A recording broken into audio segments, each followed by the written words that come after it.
thank you very much for that introduction. Thank you all for coming out today to what looks to be an excellent Firefox Developers Conference. We have some of these in the United States earlier this year, but I'll say that you've all put me to shame in your turnout.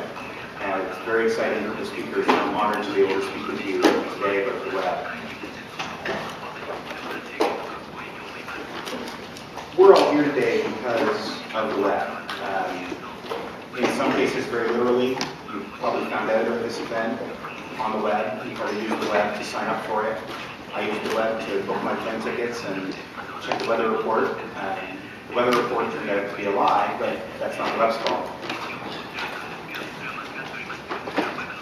We do different things on the web, and we care about different things on the web. But all of us are here today because we want to do more with it. We want to learn about the web and the ways people are using it. We want to change things about the web. We want to make money on the web. We want to share experiences like this conference, which is being streamed to our colleagues around the world through the web. And we want to use the web to change the world, to make it more connected, to make it more powerful for everybody. The web's already quite excellent. It's global, it's huge, it's very powerful, and it's also very simple. Even a small child can create a web page. Even I can still, after years of not programming, make things on the web today. But the most important thing about the web is that it's open, that anybody can be part of it, and that anybody can change things in it. And that's what I want to talk to you about today, is why the web needs to be open, and why the web being open is good for everybody here and everybody in the world. The web's huge, as I said before. It's many things connected, and it's many types of things. In many ways, it's like a big park. You can walk on the plains, you can walk into the trees, you can walk for days and days and reach the mountains. There's always more to see. And on the web, you can choose your own path. As a user, you can choose which sites to visit, how to connect between them. But importantly, as a developer, you can also choose how to put your application together. Which technologies you'll use, which ISP you'll use, which browser you'll choose to use, and which browsers your users can have.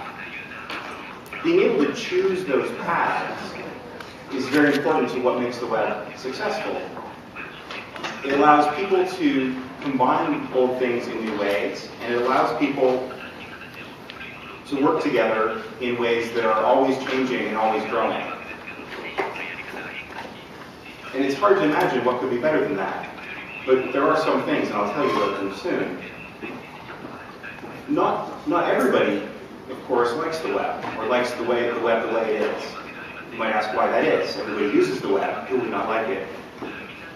If you're a company that makes money by controlling technology, by being the only people who can do certain things, or by building a platform that other people would use at your discretion, as you chose them to use it, you might not like the web. You might not like people being able to choose how they use the web, or allowing other companies to change the way the web works. You might want people to not choose which devices or which operating systems they could use. You might not want them to choose which languages they could use to view things on the web, or be able to change which company they work with at any time. That sort of exclusivity and fixed control is, I believe, a very bad thing for the web. As more and more people join the web every day, it's important that they continue to have the same abilities to choose and the same ability to contribute to the web that we all enjoyed when we started on the web and we enjoy here today. There's certainly a place on the web for some things that are exclusive or restricted. Some sites and services will charge money and only let you use them if you pay. Some sites and services will be only for a small group of friends or students at a certain school. And that's fine, that's an important part of choice, that you can choose who to share with. But it's important that you are able to choose that, and that there's no one company building the technology that you use that can have that control instead of you. Commercial things are fine, I should also say. We certainly believe at Mozilla that there's a great role for business on the web. If the web is to be important and used by everybody, people will make money on it, and people will give money to use certain things on the web. If you're making money on the web, though, and the technology you use is owned by a competitor or someone who wants business to work differently, that may not be so good for you.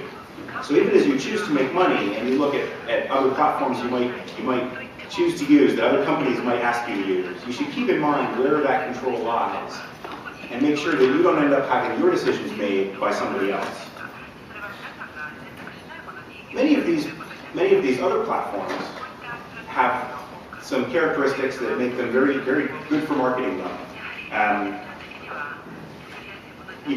Many of them come with tools. And this is an example of one kind of tool. If you wanted to be an artist and you wanted to make a painting, you might buy something like this that would tell you where to color and which colors should be painted in what areas. And you might imagine that you could make a great painting with that. And certainly, if that's the painting you want to make, you could probably get close. But again, you would give up a lot of flexibility. You would have a hard time using this to paint a tree or to paint a picture of myself or Chibi, should you want to do that. So if you have this tool, you're able to do the thing that it's designed for better, but you need to be very careful that you don't end up only being able to build those kinds of things. If you want to express yourself, even in this same type of painting as an example, you need to make sure that you can get outside the tools and that you still have the creativity you want.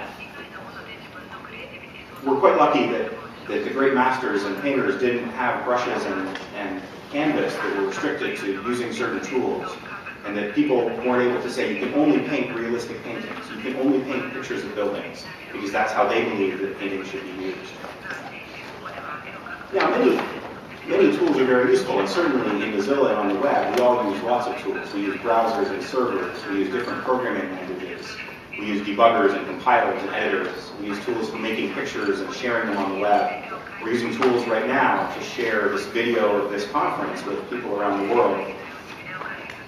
And tools certainly have been very useful for people for a long time, from small levers to complex machines.